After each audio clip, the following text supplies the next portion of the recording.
Alors, monsieur Makanera, je vais commencer par vous. Il y a eu report des élections au Sénégal. Macky Sall, le président, s'est adressé à la nation. Avant de rentrer dans les détails techniques, vous, de votre expérience d'homme d'État, comment est-ce que vous avez accueilli cette nouvelle? Bon, moi, je pense que, report ou pas, j'étais déjà déçu de l'évolution de la situation politique au Sénégal. J'ai été même surpris quand le président Macky Sall a dit qu'il n'allait pas se représenter. Les félicitations arrivaient de partout, y compris de la métropole en France. Moi, je dis que c'est vraiment... Ils sont en train de nous infantiliser. Pour la simple raison, Hollande, il n'a pas renouvelé sa candidature. Une fois élu, il a renoncé. Mais je n'ai vu aucun Français, aucun Occidental, aucun Africain féliciter Hollande parce qu'il ne s'est pas représenté.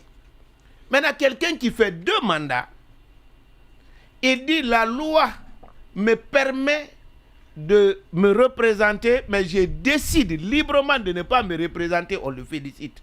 Je vais vous dire quelque chose. Tant que la démocratie dépend de la volonté d'un individu, il n'est pas dans la démocratie.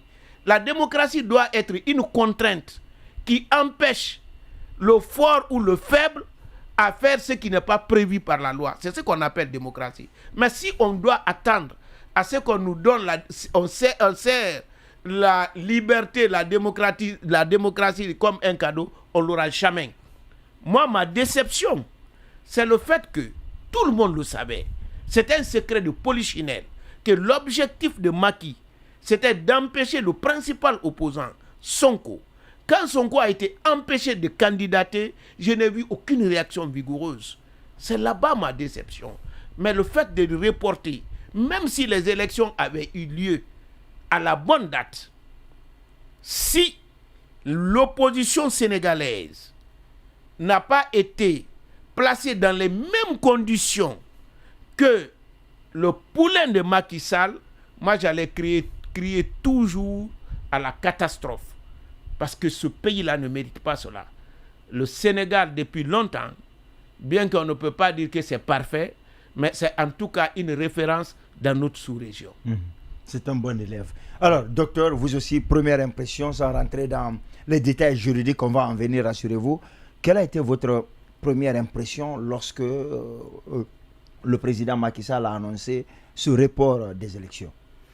Le report annoncé par Macky Sall était... De l'élection présidentielle surtout. De l'élection présidentielle, je dis bien de l'élection présidentielle, était prévisible.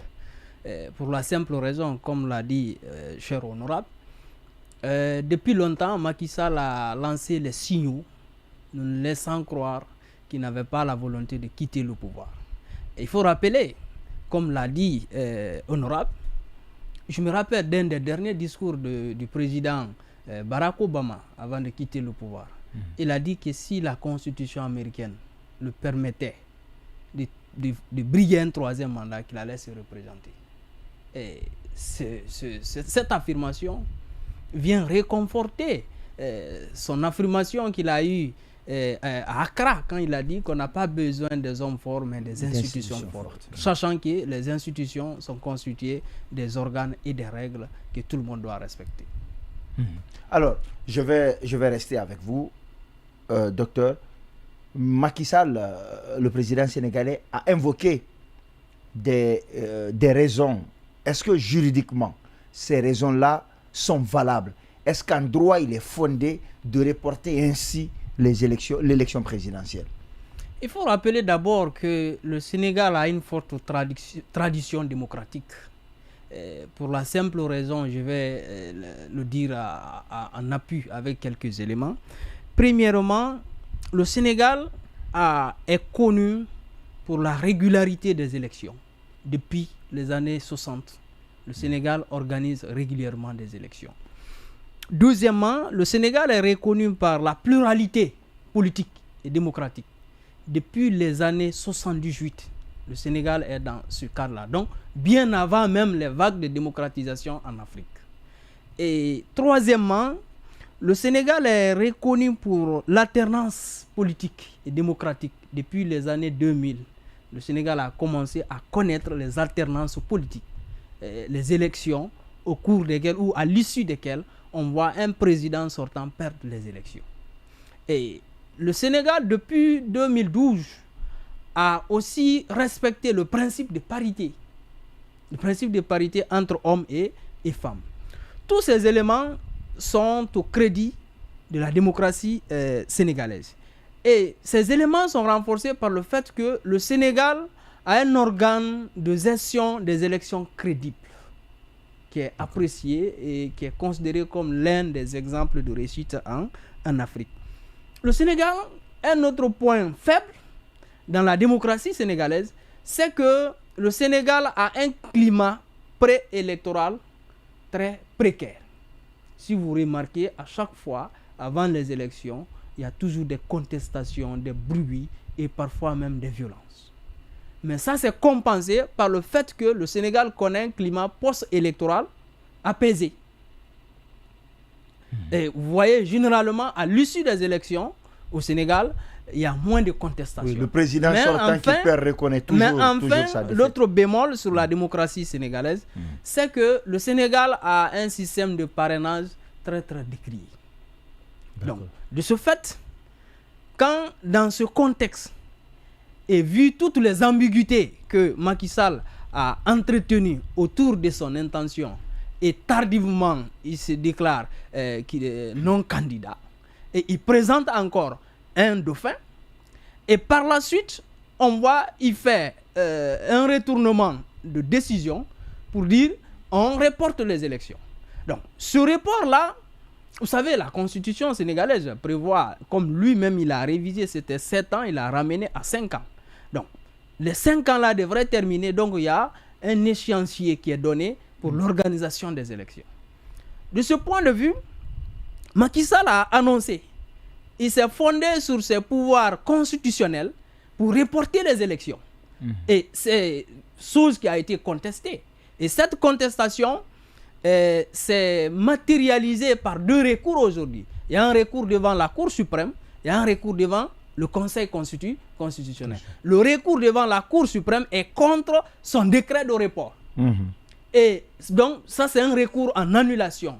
C'est ce qu'on appelle en contentieux administratif le recours pour excès de pouvoir. Le deuxième recours, c'est devant le Conseil constitutionnel, dans le cadre du contrôle de constitutionnalité de la loi constitutionnelle qui a accordé le prolongement de son mandat jusqu'à la fin de cette année. Donc, dans ces recours, si vous prenez le premier recours, il a moins de sens à aboutir. Parce que ce acte relève de ce qu'on appelle en droit les actes de gouvernement. Et généralement, en matière de contentieux administratif, les actes de gouvernement sont insusceptibles de recours pour excès de pouvoir. Donc, probablement, la Cour suprême va rejeter cette requête. Si vous prenez aussi le deuxième recours devant le Conseil constitutionnel, il y a 2 handicaps et un avantage. Les deux, c'est que premièrement, le Conseil constitutionnel qui est saisi est la principale institution décriée, c'est-à-dire considérée comme responsable de cette crise. Parce que tout a commencé par les soupçons de corruption de 2 des 7 membres du Conseil constitutionnel, qui sont pourtant considérés comme des sages. Deuxièmement, le Conseil constitutionnel sénégalais a une jurisprudence constante de rejet des recours tendant à contrôler ou à déclarer l'inconstitutionnalité des lois constitutionnelles. Depuis sa création jusqu'à maintenant, j'ai compté hier, il y a près de 7 décisions qui rejettent systématiquement ce genre de recours. Mais le présent cas est tout à fait différent parce que la constitution sénégalaise qui est en vigueur actuellement a dans ses intangibilités matérielles, c'est-à-dire les dispositions insusceptibles de faire recours de révision, le nombre et la durée du mandat du président. Donc, la constitution sénégalaise dit clairement le nombre, la forme républicaine, le nombre et la durée du mandat présidentiel ne peuvent faire l'objet d'aucun recours. D'aucune révision. Maintenant, si la loi constitutionnelle proroge le mandat, c'est-à-dire les élections, la conséquence immédiate, c'est qu'on a prolongé le mandat du président en exercice. Donc, ça veut dire que sur ce point, si les juges constitutionnels se basent sur ce point, ils peuvent bel et bien contrôler l'inconstitutionnalité de cette loi et déclarer son annulation.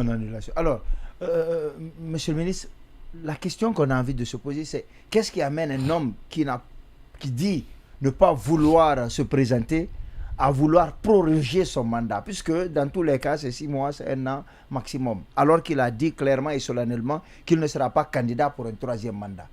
Mais ce n'est pas surprenant. Depuis très longtemps, Montesquieu disait que quand vous donnez le pouvoir à quelqu'un, il a toujours tendance d'en abuser. C'est le pouvoir qui doit arrêter le pouvoir. Dès le départ, la démarche était claire, comme le disait notre cher docteur, professeur. Macky n'avait pas l'intention de quitter. C'est la rue qui l'a obligé à renoncer à un 3e mandat. Et ensuite, il a voulu être président par procuration. Quand vous regardez, même celui qui a été choisi n'a pas un homme d'envergure politique. Je connais la plupart des politiques sénégalais, mais lui, il est Premier ministre. C'est quand il a été choisi, j'ai compris qu'il pouvait être candidat à la présidence de la République. Parce que je ne connais pas son passé politique. C'est comme pour dire, je mets un président par procuration, mais c'est moi qui commande. Aujourd'hui, le report, ça pose un véritable problème de droit, comme il le dit. Mais vous savez, ce qui est important en droit, c'est l'esprit des législateurs. Quand ils ont voté cette disposition, qu'est-ce que les législateurs voulaient? Ceux qui ont écrit ça, ceux qui ont adopté, c'est empêcher un Sénégalais d'aller au-delà de la durée de son mandat ou d'aller au-delà de 2 mandats. Donc on ne peut pas trouver un autre moyen pour expliquer juridiquement qu'on puisse allonger cette durée. Oui, mais sauf que, si vous permettez, Macky Sall est le seul président dans l'histoire du Sénégal qui n'a pas brigué, qui n'a pas été candidat pour devenir président pour une 3e fois. Senghor l'a été, Diouf a été candidat, Wade aussi l'a été, a perdu. C'est seul Macky Sall. Est-ce que ça ne montre pas qu'il a un niveau de compréhension de la démocratie très élevé? Non, vous savez, moi, vous connaissez ma position par rapport à cette question. L'affaire du 3e mandat, pour moi, c'est un faux débat par rapport à la démocratie. La limitation de mandat, pour moi, ça biaise la démocratie. Souvent, on pense que quand on limite le mandat, on limite la durée des présidents ou ceux qui sont au pouvoir. Non, pas du tout. Macron, son mandat est limité en France. En Angleterre, par exemple, le mandat n'est pas limité. Mais Macron est avec le 3e Premier ministre anglais. Donc le mandat peut être illimité, mais ça peut être plus court que là où les mandats sont limités. Lorsque j'ai cherché à lire pourquoi les gens ont cherché à limiter le mandat, j'ai été déçu par les arguments. Parce qu'on a dit, puisque dans nos régimes, les présidents sont tellement forts et qu'il n'y a pas beaucoup de chances qu'ils soient battus dans les urnes, donc on va trouver un moyen de les faire partir après 2 mandats. Mais moi je vous dis, dans une dictature, dans un régime où le peuple ne gagne pas, même 1 an est trop, en plus forte raison 2 mandats. Donc, pour revenir à Macky, moi j'ai fait le Sénégal en 1978. Senghor était là encore. Mais la liberté d'expression pendant cette période était beaucoup plus en avance que maintenant. Mais la démocratie, ce n'est pas les élections seulement. D'accord. Notre grand problème en Afrique et particulièrement chez nous, quand on dit démocratie, on ne voit que les élections. C'est une partie importante de la démocratie, mais elle n'est pas la démocratie. Une partie importante de la démocratie, mais ce n'est pas toute la démocratie. Au fond, Ce que je remarque, peut-être que je peux me tromper, la forme convient beaucoup plus aux gens que le fond. Si Macky avait maintenu la date et avait organisé les élections, même s'il faisait passer, mais heureusement pour le peuple sénégalais, comme docteur le disait, l'organe qui organise les élections au Sénégal, pour le moment, elle est très efficace et il est très efficace et il est impartial. Donc je crois que c'est ce qui a fait que Macky a renoncé d'aller. Sinon la volonté de se faire remplacer par le candidat de son choix est manifeste. Aujourd'hui, les arguments que j'entends ne peuvent pas tenir. Dire que les gens, il y a des supputations pour dire que certains sages de la Cour constitutionnelle sont corrompus. Il faut qu'on aille voir, mettre les gens face à face et discuter pour qu'il y ait la paix. Ce sont des arguments qui ne peuvent pas passer. Pourquoi? La décision, normalement, du Conseil constitutionnel est sans recours. Elle s'impose à tout le monde. Et on a vu, quand on a condamné Sonko, ceux qui disent aujourd'hui qu'il faut voter une nouvelle loi pour qu'on puisse s'entendre, qu'est-ce qu'ils ont fait dans le cas de Sonko? Pourtant, à ma connaissance et des informations que j'ai reçues, c'est pour la première fois qu'un Sénégalais a été accusé, jugé et condamné pour la corruption de la jeunesse. Moi d'ailleurs, c'est la première fois que j'entends parler de la corruption de la jeunesse. Mais lorsqu'on l'a condamné, on a demandé les mêmes autorités. Il dit non, il y a la séparation du pouvoir exécutif et judiciaire. On n'en parle pas, laissez la justice faire correctement son travail. Cette fois-ci, l'instance la plus élevée a fait son travail, mais on a trouvé encore un autre moyen pour passer par l'Assemblée nationale pour qu'on vote une loi qui proroge le mandat de Macky. Cela, honnêtement parlant, juridiquement, ça ne peut pas passer. L'opportunité n'est pas là. Et je pense que ça passera à une seule condition, quand le rapport de force sera en sa faveur. Sinon, au fond, la loi, c'est quoi? Je ne suis pas juriste. Mais la loi pour la société, moi, je la compare comme mon véhicule et son pneu. On met le pneu pour permettre au véhicule de bien rouler. Mais si on trouve des pneus qui l'empêchent de rouler, vraiment, ce pneu-là, il faut changer, ça ne sert à rien.